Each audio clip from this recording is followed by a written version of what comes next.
Hi friends, అందరూ ఎట్లున్నారు? మంచిగున్నారు గదా! నేను గూడా మంచిగున్నా. మీ సపోర్ట్ ఉంటే ఇంకా మంచిగుంటా. సపోర్ట్ ఇచ్చిన అందరికి గూడా పేరు పేరున ధన్యవాదాలైతే చెప్తానా. కొత్తగా ఎవరైనా నా ఛానల్ చూస్తున్నట్లయితే కొద్దిగా లైక్ జేసి, సబ్స్క్రైబ్ చేసుకొని సపోర్ట్ చేస్తారని అనుకుంటానా. సుత్తారు గదా! ఇక్కడ కాబులి శనగలైతే నానబెట్టుకున్న, రాత్రే నానబెట్టుకున్న. ఇగ బ్రేక్‌ఫాస్ట్‌లో అయితే హెల్తీ ప్రోటీన్ బ్రేక్‌ఫాస్ట్ అయితే చేత్తానా. పిల్లలకైతే మా పెద్దోనికైతే ఫుల్ డే ఉన్నది. మా చిన్నోనికైతే హాఫ్ డే ఉన్నది. ఇగ మళ్ళా ఇంకా ఎక్కువ పని పడతాంది. మళ్ళీ ఒకసారి పోవాలే, మధ్యాహ్నం 2 గంటలకు 1 గంటకు పోవాలే, మళ్ళా మధ్యాహ్నం 4 గంటలకు పోవాలి సాయంత్రం. ఇగ గట్లయితున్నది. ఇంటి పని అయితేనే ఉన్నది. వంట పని చేత్తనే ఉన్నా. తీసుకచ్చుడు, తీసుకపోవుడు గిట్ల బిజీగున్నా. సుత్తారు గదా! ఇక్కడైతే కాబులి శనగల్లో కొద్దిగా నీళ్లు, ఉప్పేసుకొని మంచిగా ఉడకబెట్టుకోవాలే. మీకైతే రెసిపీ తెలిసిందే. నిన్నటి వీడియోలో అయితే మీకు చెప్పినా గదా! నేను లవ్ మ్యారేజ్ చేసుకున్నాం. లవ్ మ్యారేజ్ చేసుకున్నోళ్ళకు బాగా కష్టాలుంటాయి. కష్టాలకు సిద్ధపడి ఉన్నోళ్ళే లవ్ మ్యారేజ్ చేసుకోవాలి. లవ్ చేయాలి గంతే. ఇగ ఎందుకంటే లవ్ చేసేటోళ్ళు ఎవరు యాక్సెప్ట్ చేయరు. చేసినా గూడా ఎవరు తోడుండరు. ఎవరు ఎనక మనకైతే తోడుగుండి మాట్లాడరు మనకు. కనీసం మన కష్టాలు గూడా అర్థం చేసుకోరు. మన కష్టాలు గూడా ఇనరు. ఎందుకంటే నువ్వే పెళ్లి చేసుకున్నావు. నువ్వు ఇష్టపడి పెళ్లి చేసుకున్నావు కాబట్టి నువ్వే అనుభవించాలి అంటారు తల్లిదండ్రులు గూడా. అంతే గదా! ఎవరో ఎక్కడో తల్లిదండ్రుల దగ్గర తీసుకొని కట్నం, కానుకలిచ్చి మంచిగా అమ్మనాన్నల దగ్గర తీసుకొని మంచిగా ఆనందంగా ఉండేవాళ్ళు కొంతమంది మాత్రమే ఉంటారు. సుత్తారు గదా! ఇక్కడైతే నేను కాబులి చనగలు ఉడకబెట్టుకుంటానా. అయితే ఒక సిస్టర్ అయితే పొదుపు గురించి అడిగింది. ఆ పొదుపు గూడా ఇందులోనే మీకు చెప్తా. ఎందుకంటే మేము లవ్ మ్యారేజ్ చేసుకున్న ఇప్పటికి 13 సంవత్సరాలల్ల ఒక్క చిల్లి గవ్వ లేకుండా నేను ఇంట్లోంచి వచ్చిన. అట్లనే మా ఆయనకు అప్పుడు 21 సంవత్సరాలు, 18 సంవత్సరాలు, 17 సంవత్సరాలకు హైదరాబాద్‌కొచ్చిండు. వర్క్ నేర్చుకోవడం కోసం నేర్చుకున్నాడు. కష్టపడ్డాడు. కష్టపడ్డ పైసలు కొద్దిగా జమ చేసుకొని ఒక 25,000 జమ చేసుకున్న పైసలు పెళ్లి ఖర్చులకు, పెళ్ళికి, వాటికి వీటికి ఖర్చులు పోంగా మేము రెంట్‌కు పోంగా, అడ్వాన్సులు పోంగా మా దగ్గర మిగిలినయి 500, రూ. 1000 మిగిలినయి. వాటితో నెలంతా గడిపిన రోజులున్నాయి. మళ్ళా తిరిగి నెల చివరిలోపు నేను చిల్లర జమ చేసి బియ్యము, రేషన్ తెచ్చుకున్న రోజులు గూడా ఉన్నాయి. అంటే కనీసం 13 సంవత్సరాల కిందట. అంటే అప్పుడు రేట్లన్నీ తక్కువనే ఉండే. ఆయిల్ ప్యాకెట్ రూ. 80, రూ. 75 అట్లుండే. అన్ని అన్ని రేట్లు కూడా తక్కువుండే. కానీ నేనే రోజు మా ఇంట్లో ఉన్నప్పుడు నేను పెళ్లి గాకముందు మా అమ్మ, నాన్న నేను ఇంటికి చిన్నదాన్ని. ఎంత కష్టపడతారు? ఏం సంపాదిస్తారు? ఏంది అనేది ఏ రోజు నేను అడగలేదు. మా అక్క వాడిన వస్తువులు, మా అన్న వాడిన వస్తువులే నేను బట్టలైనా, బుక్సులైనా ఏమున్నా నేను అడ్జస్ట్ చేసుకునేదాన్ని. అది గావాలి, ఇది గాని మారం చేసేదాన్ని గాదు. అలా అని చెప్పి కంజూసి కూడా చేసేదాన్ని కాదు. అప్పుడు ఆ వయసు చిన్నది మనకు తింటాము. మన పనేదో మనం చూసుకుంటాం. మా అమ్మ అయితే మిషన్ కుట్టేది. మిషన్ కుట్టిన పైసలతోని ఇంట్ల అవిటికి ఇవిటికి ఏసేది. మా నాన్న సంపాదించిన పైసలు చిట్టీలు అవి ఇవి కట్టుకునేటోడు. గిట్లయితే జరిగిపోయేది. కానీ చూసేదాన్ని. వాళ్ళ బాధలు అర్థం చేసుకునేదాన్ని. మనసులో పెట్టుకునేదాన్ని. ఎంతైనా ఇంటికి చిన్నవాళ్ళు మాట్లాడినా విలువ ఇవ్వరు గదా! ఎందుకంటే వాళ్ళు చిన్నోళ్ళే అన్న ఫీలింగ్‌లో ఉంటారు కాబట్టి మనం మాట్లాడినా, మనం ఏమన్నా అడిగినా గూడా "నీకెందుకు బిడ్డ" అని చెప్పి అనేది మా అమ్మ. ఎప్పుడైతే పెళ్లయిపోయిందో నాకు మా ఆయన వాళ్ళ అమ్మోళ్ళ ఇంట్లో చిన్నోడు. నేను మా ఇంట్లో చిన్నదాన్ని. పెళ్లయిన తర్వాత మా మామయ్య ఒక్క పైసే నిన్నైతే మీకు విషయం చెప్పిన. కొత్తోళ్ళుంటే ఖచ్చితంగా ఆ వీడియో చూడండి. ఆ తర్వాత ఈ వీడియో చూడండి మీకు అర్థమైతది. ఇక్కడైతే నేను పులిహోర చేత్తాన మా పెద్దోని కోసం. ఎందుకంటే వానికి ఫుల్ డే ఉన్నది. Eighth class. కాబట్టి పులిహోర చేత్తాన. సింపుల్‌గా చేత్తాన.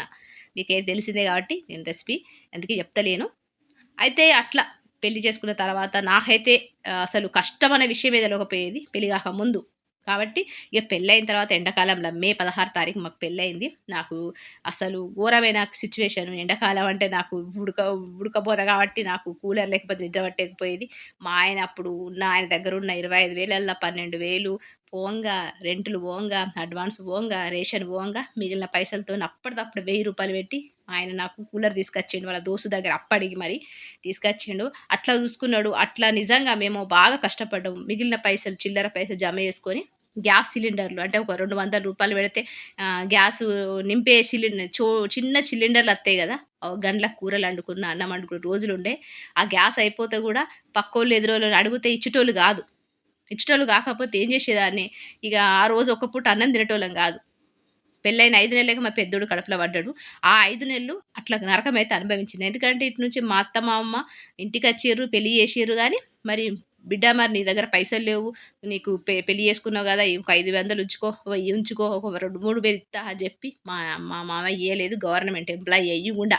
ఎందుకు ఇయ్యలేదంటే, మిగతా ముగ్గురు కొడుకులకు తెళ్తే మంచిగుండదని చెప్పి ఇయ్యలేదంటాడు మా మామయ్య. ఇప్పటికి గూడా అదే అంటాడు డైలాగు.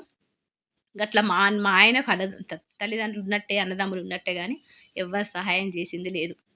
గట్లయితే అట్లా కొన్ని సంవత్సరాలు గడిచిపోంగా పెళ్లైన 5 నెలలకే మా పెద్దోడైతే కడుపులో పడ్డాడు. ఇక్కడ అసలు తినడానికే సరిగ్గా తిండి లేదు. చిన్న సాలరీ 4,000 సాలరీ అప్పుడు. ఆ 13 సంవత్సరాల కిందట మా ఆయన 4,000 సాలరీ ఉండే. అందులో 25,000 రెంట్‌కి పోంగా మిగిలిన పైసలతోని 1,500తో మేమైతే గడిపినాం 5 నెలలు. ఆ తర్వాత నేను ప్రెగ్నెంటు. ఆ తర్వాత ఉన్న ఖర్చులు గాకుండా ఇంకా కొద్దిగా ఖర్చులు పెరిగినాయి. ఇగ మళ్ళా నెల నెల గోళీలు వాడడం, బాబుకు మంచిగా పుట్టాలంటే మంచిగా ఫుడ్ తినడం, ఇవన్నిటి గూడా మా ఆయనకైతే పాపం బాగా కష్టపడ్డాడు. మా ఆయనైతే ఏసీ నేర్చుకున్నాడు. అంటే అంతకుముందు వైండింగ్ నేర్చుకునేటోడు. హైదరాబాద్‌కొచ్చి ఒక 2, 3 సంవత్సరాలు కష్టపడ్డాయి. తర్వాత నాకు పెళ్లయింది కాబట్టి, అంతలోపు ఇగ మా ఆయన ఏసీ టెక్నీషియన్ నేర్చుకున్నాడు. ఏసీ నేర్చుకొని ఒక మంచిగా అంటే ఆళ్ళతోని, ఈళ్ళతోని ఒక మంచి పేరు తెచ్చుకొని, ఎవరన్నా ఇంట్లో ఏవన్నా ఏసీ ఖరాబయితే ఆడికి పోయి జేసేటోడు. అట్లా అట్లా ఒక చిల్లర చిల్లర పైసలు 500, 1000 సాలరీ గాకుండా అంటే కంపెనీలో పనిచేసే పైసలు గాకుండా ఎవరికన్నా ఏదైనా ఏసీ ప్రాబ్లమ్ ఉంటే ఆడ పోయి మళ్ళా వర్క్ జేసి, ఆ పైసలు ఒక 500, 200 అట్లా తీసుకొని అట్లా మేము జమ జేసుకున్నాం. అట్లా జమ జేసుకొని ఒక రూ. 1,00,000 చిట్టయితే ఏసినాం. ఇది మీకు తెలిసిందే కొత్తోళ్ళకి తెలవదు గానీ, అంటే నేను జెప్పేదేందంటే ఇక్కడ జూత్తారు గదా! పులిహోర అయితే జేత్తానా. నేను ముందుగానే నేను చింతపండు రసం కలుపుకొని పెట్టుకున్నా. సరిపడా ఉప్పు, కారం జూసుకొనైతే ఏసుకోండి. అయితే ఇక్కడ పొదుపు నేను జేసినట్టే మీరు జేయాలనేది ఏం లేదు. ఎందుకంటే పొదుపనేది ఎవరి సాలరీ, ఎవరు సంపాదిస్తే సంపాదన మీద ఆధారపడి ఉంటది. ఇంట్లో ఉన్న మనుషులు ఎంతమందున్నారు, ఎంత ఖర్చయితాంది నెలకు అనేది గూడా అది గూడా ఆధారపడి ఉంటది. నేను జేసినట్టే మీరు జేయాలంటే కుదరది. మేమిద్దరం ఉన్నప్పుడు నేను అట్లా కష్టపడి మా బాబు కడుపులో పడ్డ తర్వాత గూడా డెలివరీ అయిన తర్వాత గూడా 1,00,000 చిట్టేసినాం. ఆ చిట్టేసిన తర్వాత మా పెద్ద బాబుకు ఒక 1 ½ ఇయరో మరి 2 ఇయర్స్ తెలవది.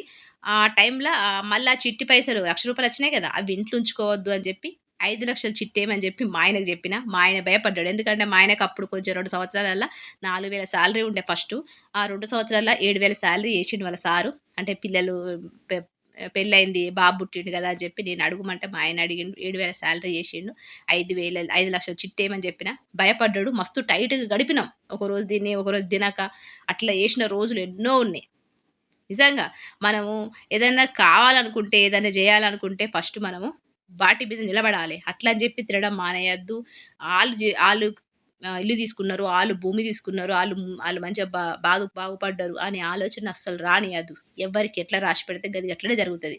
పొదుపు ఇట్లా జేత్తేనే నేను జెప్పినట్టు జేత్తేనే మీరు ఇల్లులు తీసుకుంటారు, భూములు తీసుకుంటారనేది కరెక్ట్ గాదు. ఎందుకంటే మన ఇంట్లో ఎట్లున్న సిట్యుయేషన్, మనం ఎంత సాలరీ, మన ఇంట్లో ఎంతమందున్నారు, ఎంత ఖర్చయితాంది, ఎంత మిగులుతాన్నాయి అవన్నీ గూడా దృష్టిలో పెట్టుకోవాలె.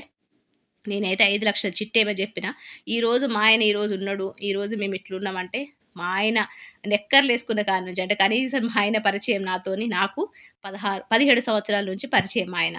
ఆ రోజు నుంచి ఈ రోజు వరకు నేను జెప్పినట్టే ఇంటాండు. కాబట్టి అట్లా ముందుకు పోయగలిగినాం. ఎవ్వరు జెప్పింది లేదు. ఎవ్వరు సలహా ఇచ్చింది లేదు. మా అత్తయ్య అచ్చేది. చూత్తారు గదా! ఇక్కడ నేను కాబూలి శనగలైతే చేత్తాన రెసిపీ. మా అత్తయ్య నెలకు ఒకసారి, 2 నెలలకొకసారి మా అత్తయ్య, మామయ్య పెళ్ళైన కొత్తల అచ్చెటోళ్ళు. అచ్చెటోళ్ళు, తినేటోళ్ళు. "మరి ఏడ్నుంచి పైసలొత్తాన్నయి బిడ్డ? ఎట్లా సంపాదిస్తాన్నవు బిడ్డ?" అని జెప్పి వాళ్ళ డ్యాడీ అడిగేటోడు గాదు. వాళ్ళ అమ్మ అడిగేది గాదు. వాళ్ళకు మటను, చికెన్ తీసుకురాకపోతే ఫీలయ్యేటోళ్ళు. ఎవ్వరికి ఎంతమందొచ్చినా మేము అండి పెట్టేటోళ్ళం. తినడానికి సరిగ్గా తిండి లేకపోయినా ఆ టైంలో ఆళ్ళని ఈళ్ళని అడిగి మరి తినిపిచ్చేటోళ్ళం. అట్లా కష్టపడి 5,00,000 చిట్టేసినాం. 5,00,000 చిట్టి ఒక 2.5 సంవత్సరాలలో అయిపోయింది. అంటే పెద్ద చిట్టి ఎక్కువ అమౌంట్ కట్టుడుండే. ఇగ మా ఆయన అటునుంచి వీళ్ళు తెలిసిన ఏసీలుంటాయి గదా! వీళ్ళకి తెలిసిన ఏసీలల్ల వర్క్ జేసేటోడు. అటునుంచి కంపెనీ పైసలు వర్క్ జేసేటోడు. అన్నీ కలిపి మనకి ఎంతో కొంత అచ్చేది. ఇగ దాంతోని మేమైతే చిట్టేసుకున్నాం. 5,00,000 చిట్టి అచ్చేలోపు ఒకరోజు ఏం జరిగిందంటే నిజంగా ఆ రోజే మాకు తెలిసింది. మా మామయ్య, మా అత్తయ్య, మా మామయ్య వాళ్ళ కొడుకు అంటే మా ఆయన వాళ్ళ బ్రదర్ పెద్దోడు ఎలాంటోళ్ళన్నది అప్పుడు తెలుసుకున్నాడు మా ఆయన. ఇప్పటికి గూడా గుర్తు చేసుకుంటాం మేమైతే ఆ సిట్యుయేషను. చూత్తారు గదా! మేము పెళ్ళైన కొత్తల మాకు గ్యాస్ అయిపోతే 200 అని వాళ్ళ చిన్నాన్నని అడిగినా గూడా, "నా దగ్గర లేవురా! నువ్వు మళ్ళీ ఇత్తిత్తవో లేవో నీకే తినడానికి సరిగ్గా తిండి లేదు" అన్న వాళ్ళు గూడా ఉన్నారు. మా బాబాయ్ అన్నాడు. అంటే మా అత్తయ్య వాళ్ళ అంటే మా మామయ్య వాళ్ళ తమ్ముడు. అట్లా అంత భరోసా లేకుండే. లాస్ట్‌కు వాళ్ళ అన్నని గూడా అడిగిన రోజులున్నాయి. "గ్యాస్ అయిపోయిందన్న. ఒక 200 నేను గ్యాస్ బుక్కు చేయించుకుంటా. ఒక రూ. 1,000 ఇయ్యన్నా" అంటే, "నీకు దమ్మే లేనప్పుడు నువ్వెందుకు పెళ్లి చేసుకున్నావురా? పెళ్లి చేసుకొని మాకు దమ్ము జేత్తానవేందిరా? నా దగ్గర పైసలు లేవు. ఏం జేత్తవో జేసుకోపో" అని అన్న రోజులున్నాయి. అవన్నీ గుర్తు చేసుకుంటా ఉంటాం. ఎందుకంటే, ఎప్పుడు గాని కష్టపడిన రోజులు మర్చిపోవద్దు. అట్లనే ఆనందంగున్న రోజులు గూడా మర్చిపోవద్దు. నిజంగా. కొడితే మళ్ళా మీదికి పోయి కిందికి ఎట్లా వస్తుందో మన జీవితం ఎప్పుడైనా ఎంత మీదికి పోయినా మనం కింది నుంచి వచ్చినామనే గుర్తు చేసుకోవాలి. ఎందుకంటే ఎప్పుడైతే మనిషిలో మార్పు మనము మంచిగా సంపాదించినాం కదా, మాకు ఏం డోకా లేదు కదా అని ఏ రోజైతే అనుకుంటామో ఆ రోజు నీ జీవితం అయితే నాశనం అయినట్టే. నీలో మార్పు వచ్చిందంటే ఖచ్చితంగా అది వినాశనానికి, అంటే మంచి జరగది. ఖచ్చితంగా చెడు జరగడం కోసమే అలాంటి ఆలోచన నీ మైండ్‌లో వచ్చిందని అర్థం. చూత్తారు గదా! నేను మాటల్లో పడి నేనైతే శనగలైతే ఏసేసినా. అయితే మరి మేము జమీన్ ఎట్లా తీసుకున్నాం? మేము భూమి తీసుకున్నాం. భూమి ఎట్లా తీసుకున్నాం అనేది గూడా మీకు జెప్పాలే గదా! మరి అట్లా జేసినావు గదా అక్క! మరి భూమి ఎట్లా తీసుకున్నారక్క మీరు? మరి ఇల్లు ఎట్లా తీసుకున్నారక్క? లోన్ ఎట్లా తీసుకున్నారక్క? లోన్ దొరికిందా? ఏందనేది గూడా మీకైతే ఒక సిస్టర్ అడిగింది గాబట్టి ఇవన్నీ జెప్తానా? చూత్తారు గదా! శనగలైతే రెడీ అయిపోయింది. మీరైతే నా మాటలు వినుకుంటా వీడియో ఎండింగ్ వరకు చూడండి. ఎందుకంటే ఇది మనం ఇంట్లో ఉండే ప్రతి ఒక్క లేడీస్‌కి ఇల్లు తీసుకోవాలే, భూమి తీసుకోవాలే, ఎంతో కొంత మాకెనక ఉండాలే అని చెప్పి మస్తు పొదుపు చేసేటోళ్ళు గూడా ఉన్నారు. ఎంత పొదుపు చేసినా గూడా ఏమి చేయలేని పరిస్థితిలో ఉన్న లేడీస్ గూడా ఉన్నారు. ఎందుకంటే నాకు తెలుసు. భూమి తీసుకోవడము, ఇల్లు తీసుకోవాలనే ఆశ ప్రతి ఒక్కరికి ఉంటది.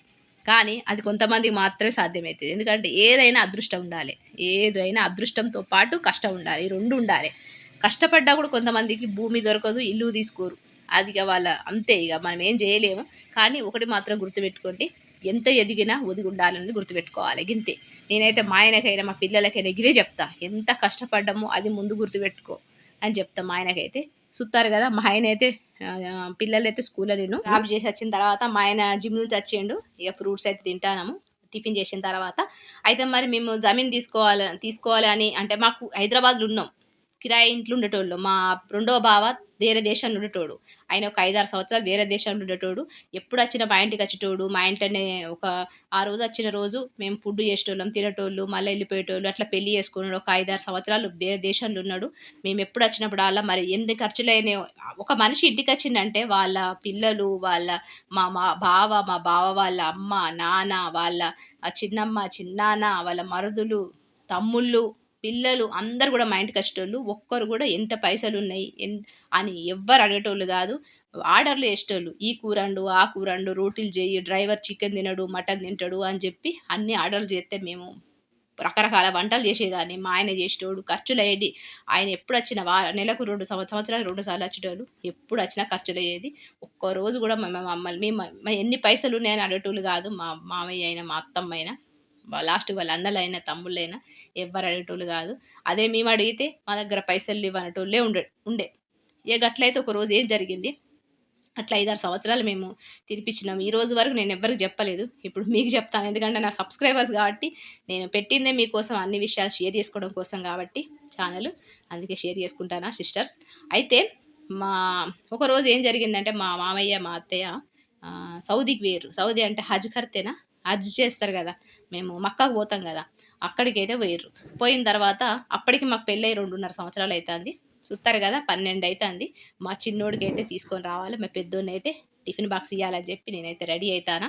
ఇంటి పని అంతయిపోయింది. అయితే మక్కకైతే పోయిర్రు. పోయిన తర్వాత ఆడికి పోవడం అంటే ఒక పెద్ద స్వర్గం. అంటే అదొక ఇప్పుడు హిందువులకు తిరుపతికి పోవడం అనేది ఒక అది ఉంటది గదా! గట్లనే ముస్లిమ్స్‌లకు మక్కకు పోవడము, దర్శనం చేసుకోవడము, ఇగ మళ్ళా చచ్చిపోయి పుట్టినంత పుణ్యం వత్తదన్నట్టు. అట్లయితే పోయిర్రు మామయ్య, మా అత్తయ్య. పోయిన తర్వాత మంచిగా ఒక 40 రోజులున్నారు. అచ్చిర్రు. మా ఇంటికచ్చిర్రు. మా ఇంటికొచ్చిన తర్వాత మంచిగా తిన్నారు, చేసిర్రు, అన్నీ చేసిర్రు. మా ఫారెన్ నుంచి వేరే వేరే దేశం నుంచి మా బావ గూడా వచ్చిండు. అందరూ మాట్లాడుకున్నారు. ఇగ అప్పటికి 2.5 సంవత్సరాలయింది. మా దగ్గర పైసలేం లేవు. చిట్టీ ఎత్తానం 5,00,000 గంతే. అంతకు మించి మా దగ్గర పైసలు లేవు. ఇంట్లో అయితే బ్యాంక్ అకౌంట్‌లో పైసలైతే లేకుండే. మా దగ్గర ఒక్క పైసా లేకుండే. చిట్టి అయితే రన్ అయితాంది. అప్పటికి ఇంక చిట్టి పైసలు గూడా రాలేదు మాకైతే. అయితే మా మామయ్య అప్పటికప్పటికి ఎంత మంచిగా మారిపోయిండో అనుకున్నా. అప్పుడు మేము పెళ్ళైన కొత్తలో మాకు ఒక్క రూపాయి గూడా ఇయ్యలే గదా! ఖర్చులకు తీసుకో బిడ్డ అని చెప్పి ఇయ్యనోడు. మా మామయ్య అలాంటి మాటలనేసరికి నేనైతే షాక్ అయిపోయినా. మా ఆయన గూడా షాక్ అయిపోయిండు. ఏమన్నాడనేది చెప్తా మీకైతే. చూత్తారు గదా! ఇక్కడైతే స్కూల్‌కొచ్చిన. స్కూల్‌కొచ్చిన తర్వాత ప్రోగ్రామ్ అయితే జరుగుతాంది. ఏదో ప్రోగ్రామ్. ఆ తర్వాత మా చిన్నోడినైతే తీసుకొని ఇంటికొచ్చేసిన. మా పెద్దోడైతే స్కూల్‌లోనే ఉన్నాడు. అయితే సౌదీ నుంచి వచ్చిన తర్వాత ఇగ మా మావయ్య మంచిగా మారిపోయిండు. అరే! ఇంత మంచిగా మారిపోయిండు. నిజంగా పుణ్యమత్ అక్కడికి పోయిన తర్వాత మార్పొచ్చిందేమో, ఆళ్ళనే మార్చేసిండు కావచ్చు అనుకున్నాం. చూసేసరికి మా మావయ్య, "అరే! ఇల్లు తీసుకుంటా అన్నావు కదరా! ఇల్లు తీసుకుంటానన్నావు కదరా! అక్కడ ఒక ప్లేస్‌లో భూమున్నది. నువ్వు తీసుకోరా. అని చెప్పి మా మావయ్య అయితే మా ఆయనకైతే చెప్పిండు. ఇక మా ఆయన అయితే మస్తు ఫీల్ అయిపోయిండు. అమ్మ నా తండ్రి, మా అమ్మ, మా నాన్న నా మీద ఎంత కేర్ చేస్తారు. మస్తు మస్తు అర్థం చేసుకున్నారు. భూమి కొనిస్తారట అని చెప్పి మా ఆయన ఎంతో ఫీల్ అయ్యిండు. చూస్తారు కదా ఇక్కడ మా చిన్నోని కోసం పాపలు చేత్తానా. అయితే నేను అనుకున్నా అందులో ఏదో మతలబు ఉన్నది ఖచ్చితంగా మీ నాన్న అట్లా అంటే మనం పెళ్ళైన కొత్తలో ఒక్క రూపాయి ఎయ్యలేదు. ఇంతవరకు ఒక్క రూపాయి ఎయ్యలేదు. డెలివరీకి పెట్టిన పైసలు కూడా అడిగిండు. మరి ఇప్పుడెట్లా భూమికిత్తడు? ఏదో ఉన్నది గ్యాంబ్లింగ్ అని చెప్పి నేనైతే అన్నా. అనుడితోనే మా ఆయనైతే లేదు లేదు మా నాన్న మంచోడు. సౌదీ మార్పు వచ్చినట్టున్నదని చెప్పి మా ఆయనైతే మస్తు సంతోషపడ్డాడు. మా రెండో బావ ఫారెన్‌లో ఉండేటోడు అప్పుడు. వేరే దేశంలో ఉండేటోడు. ఇక మా ఇంట్లో మా మామయ్య, మా అత్తయ్య అయితే కూసున్నారు. కూసున్న తర్వాత "అరే! మరి ఒక ప్లేస్‌లో జమీన్ ఉందట, భూమి ఉందటరా 17,00,000 నువ్వు తీసుకుంటావారా?" అంటే హైదరాబాద్‌లో అప్పుడు 17,00,000కే భూమొచ్చేది. ఒక 200 గజాల భూమొచ్చేది. 10,00,000కి గూడా, 8,00,000కి గూడా 13 సంవత్సరాల కిందట అచ్చింది. అప్పుడు మా చేతిలో 5,00,000 చిట్టేసిన పైసలు ఇంకా రాలేదు. 5,00,000 అయితే ఉండే. చిట్టి అయితే ఎత్తానం. ఇంకా మిగతా పైసలు అవి ఇవి జమ చేసి బంగారమో ఏదో అమ్మేసి ఒక 7,00,000 చేసేసుకుంటాం. 10,00,000ల జమీన్ అయితే మంచిగుంటదని చెప్పి మేమనుకున్నాం. కానీ మామయ్య గూడా సరే అని చెప్పి ఓకే అన్నాడు. ఎంతున్నయని గూడా అడగలే. ఎంతున్నోడు, ఎంతున్నయి, ఎంత జమ చేసినావని గూడా మా మామయ్య అడగలేదు. అయితే వేరే దేశంలో ఉన్నాడు గదా! మా బావ. ఆయనకైతే ఫోను జేసి, "ఈడట భూమి తీసుకుంటారటరా 17,00,000 అయితే ఒక భూమత్తంది" అని జెప్పి మా రెండో బావకు చెప్పిండు. వేరే దేశంలో ఉన్న మా రెండో బావకు మా మామయ్య చెప్పిండు. చెప్పగానే మా బావ గూడా ఎన్ని పైసలుండి మరి పెళ్ళై 2 సంవత్సరాలయితాంది. వాని దగ్గర అసలు శాలరీనే లేదు. వానికి తినడానికి సరిగ్గా తిండే లేదు. ఎక్కడి నుంచి భూమి తీసుకుంటాడని మా బావ గూడా అడగలేదు. సీదా అన్నీ అయిపోయిన తర్వాత ఆ భూమి దగ్గరికి పోయిన తర్వాత ఇన్ని లక్షలు పెట్టాలి 17,00,000 కన్ఫర్మ్ అని చెప్పి ఆ భూమి అయితే చెప్పారు. చెప్పగానే మేమేం చేసినాం ఇంటికైతే వచ్చినాం. వచ్చిన తర్వాత మన దగ్గర 17,00,000 ఎక్కడున్నాయి? మన దగ్గర లేనే లేవు గదా! మన చిట్టే 5,00,000 చిట్టెత్తానం. అది ఏయబట్టే ఒక సంవత్సరం అయితాంది. అంతకు మించిగా మా దగ్గర పైసలు లేవు. మీ అన్నయ్య ఏమన్నా ఇత్తడో మరి మీ నాన్న ఏమన్నా ఇస్తాడు కావచ్చు. మరి వాళ్ళేగా తీసుకుపోయింది భూమి దగ్గరికి అని చెప్పి నేనన్నా. అన్న తర్వాత మా హస్బెండ్ వాళ్ళ డ్యాడీనైతే అడిగిండు. మా దగ్గరైతే పైసలు లేవు నాన్న. మీరిస్తారా? లేపోతే అప్పుగానే ఎంతిత్తే అంత వడ్డీ తీసుకోండి. ఎంతిత్తే అంత పైసలు మీకు నెల చొప్పున ఇత్తా అని చెప్పి అనుడుతోనే మా మామయ్య, "అయ్యో! నీ దగ్గర ఉన్నాయి అనుకుంటాను కదరా! నీ దగ్గర లేవా? ఇన్ని రోజులు ఏం చేసినావు? 2 సంవత్సరాలుగా సంపాదించిన పైసలు ఏం చేసినావు?" అని చెప్పి రివర్స్ మా మామయ్యని అడిగిండు. ఏంది జీవితము ఏందనేది మా మామయ్యకి తెలుసు. పెళ్ళైన 5 నెలలకి మా పెద్దోడు కడుపులో పడ్డాడు. సాలరీ 4,000 ఎట్లా మెయింటైన్ చేత్తాండు అనేది కూడా తండ్రిగా అడగలేదు. ఇగ వాళ్ళ వేరే దేశంలో ఉన్న కొడుకును అడుగుడుతోనే అదే "వీని దగ్గర పైసలు లేవాట్రా నువ్విత్తవారా ఒక రూ. 1,00,000 అని చెప్పి మా మావయ్య ఆ రెండో కొడుకుని అడిగిండు. రూ. 1,00,000తోని భూమత్తదా? రాదు. ఇగ మా మావయ్య "నీ దగ్గర పైసలే లేవు నువ్వెట్లా భూమి దగ్గర తీసుకపోతే అచ్చినవురా? నీకు లేదారా? నీకంత కూడా దిమాకు లేదా? ఈ 2 సంవత్సరాలు ఏం సంపాదించినవు? ఏంది?" అని చెప్పి నానా మాటలు తిట్టిండు. ఇగ మా బావ గూడా "నీ దగ్గర పైసలే లేవు ఎట్లా తీసుకుంటా అనుకున్నవురా" అని చెప్పి అట్లా అన్నాడు. ఎందుకంటే ఆయన హెల్ప్ చేసేంత పైసలు ఆయన దగ్గరున్నాయి. మా బావ దగ్గరున్నాయి. కానీ ఎక్కడైతే తమ్ముడు బాగుపడతాడో, ఎక్కడైతే తమ్ముడు హైదరాబాద్‌లో ఇల్లు తీసుకొని ఒక మంచిగా సుఖపడతాడో అన్న ఒక ఫీలింగ్ ఉండే మా బావకు. ఆ ఫీలింగ్ మా ఆయన అర్థం చేసుకోలేదు. ఆ తర్వాత మెల్లమెల్లగా మా ఆయనకైతే అర్థమైంది. కానీ అదే మా బావ ఎవరో దోస్తుకు అవసరం ఉంటే మాత్రం పైసలిచ్చిండు. అది గట్లయితున్నది. అంటే తమ్ముడిని ఎదగనియ్యరు. అదే ఆ రోజు మాకు పైసలిత్తే ఈరోజు మేము ఇంకా మంచి పొజిషన్ ఉండేటోళ్ళం. మేమియ్యము. మేము ఇంతల్నే ఉంటాం. మా బతికింతే ఉంటదనుకోని మా బావ, మా మావయ్య అయితే అన్నారు. ఆ తర్వాత ఒక 5, 6 సంవత్సరాల తర్వాత మాకచ్చిన పైసలతోని మేమేం జేసినాం, మా ఊర్ల మా ఊర్ల ఒక పల్లెటూరుల భూములు తీసుకున్నాం. ఒక 8,00,000కు అట్లా 2 భూములైతే తీసుకున్నాం. ఇప్పుడు వాటి రేట్ ఎక్కువున్నది. వాటి రేట్ ఎక్కువుండడం వల్ల ఏం జేసినాం, ఒక భూమయితే అమ్ముకున్నాం. ఒక భూమయితే తీసుకున్నాం. అంటే ఒక భూమి ఉంచుకున్నాం. రేపటి రోజున ఇల్లు కట్టుకొని అక్కడ ఉండడం కోసం. ఆ రోజన్న వాళ్ళు ఇప్పుడు ఈ రోజు బిజినెస్ పెట్టాలన్నా, ఏదన్నా భూమి తీసుకోవాలన్నా, ఏదన్నా తీసుకోవాలన్నా ఇప్పుడు మా దగ్గర పైసలడుగుతారు. అంటే ఎప్పుడు ఒకలాగా ఉండది. ఓపికుండాలి. ఎప్పుడు ఈరోజు కిందికున్నవేమో రేపో రోజున నువ్వు పైకెదుగుతావు. ఖచ్చితంగా. ఎదుటోళ్ళను బాధ పెట్టొద్దు. ఎదుటోళ్ళను చులకన చేయొద్దు.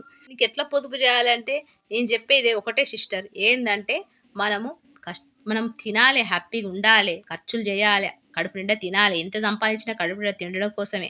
అలా అన్నీ జేయాలె. చేయాలె. ఒక పక్కకు ఒక పైసలు తీసుకోవాలి. ఎప్పుడు గాని డైరెక్ట్ మన పెద్ద అమౌంట్, పెద్ద ఇల్లు అనే ఆలోచన రావద్దు. ఫస్ట్ చిన్న నుంచే మన ఆలోచన రావాలి. ఆ తర్వాత సక్సెస్ ఖచ్చితంగా అయితాం. మీరైతే ఏ ఊర్లో ఉంటారో ఆ ఊర్లో ఫస్ట్ భూములు తీసుకోండి. తక్కువల డెవలప్ అవుతున్న ఏరియాల భూములు తీసుకోవాలి. అక్కడ డెవలప్ అయిన తర్వాత ఆ తర్వాత అమ్మేసుకొని మనకెక్కడ నచ్చిందో అక్కడ మళ్ళా ఇల్లు తీసుకోవచ్చు. గట్లా ప్లాన్ జేసుకోవాలి. అంతేగాని హోమ్ లోన్‌లు అవన్నీ జేయొద్దు సిస్టర్. హోమ్ లోన్ జేసినామంటే జీవితం నాశనమే. కట్టకపోతే ఉన్నది పోతది, ఉంచుకున్నది పోతది. దానంత నరకమైన జీవితం ఇంకెక్కడుండది. హోమ్ లోన్ జోలికే పోవద్దు. మాకు గూడా హోమ్ లోన్‌లచ్చినియి. అంటే మా ఆయన కంపెనీ త్రూలా ఒక 20,00,000 ఇల్లు తీసుకుంటే దానికి 25,00,000 వడ్డీ పడతాంది. ఇగ మన జీవితంలో ఎప్పుడు ఆ ఇంట్లుండేది? ఎప్పుడు సుఖపడేది? జీవితం అంతా కట్టుకుంటూనే పోవుడైతది. కాబట్టి ఎప్పుడైతే మనం ఒక చిన్న పల్లెటూరులో గాని, మనకు పక్కన ఊర్లల్ల డెవలప్ అవుతున్న ఏరియాలో భూమి తీసుకోవాలి. ఆ భూమికి ఒక మంచి రేట్ వచ్చిన తర్వాత అమ్మేసుకోవాలి. ఆ తర్వాత ఇంకొక ప్లాన్ చేయాలి. అంతేగాని పొదుపు జేయాలె. పొదుపనేది ఎవ్వరి పైసలు అంటే ఎవ్వరికి ఇన్‌కమ్ వస్తాందో వాటి మీద ఆధారపడి ఉంటది సిస్టర్.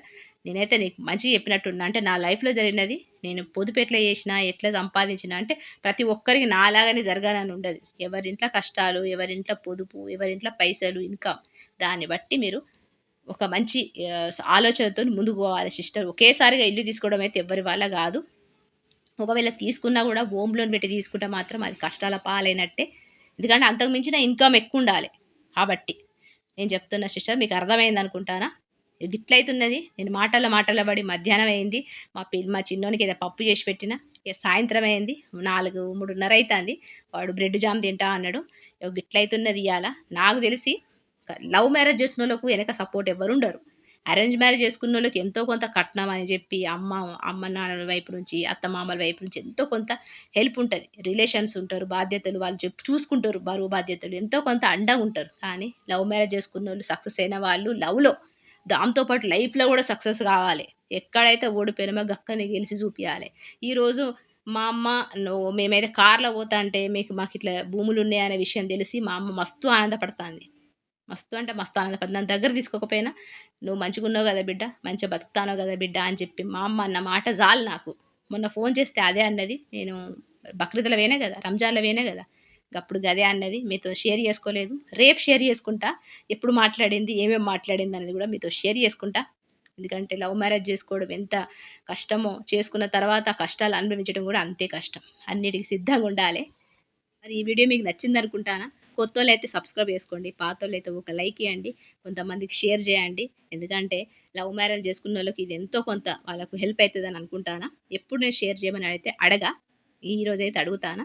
చూత్తారు గదా! ఇక్కడ గాలి అయితే మంచిగత్తాంది. అంటే తుఫాన్ లెక్కత్తాంది. సాయంత్రం వేళ 5 గంటలకు అట్లా అత్తాంది. ఇగో గిట్లయితున్నది ఇయాల వీడియో. మీకు నచ్చే ఉంటది. పొదుపు అనేది మనం మనం మన పైసల మీద ఆధారపడి ఉంటది సిస్టర్.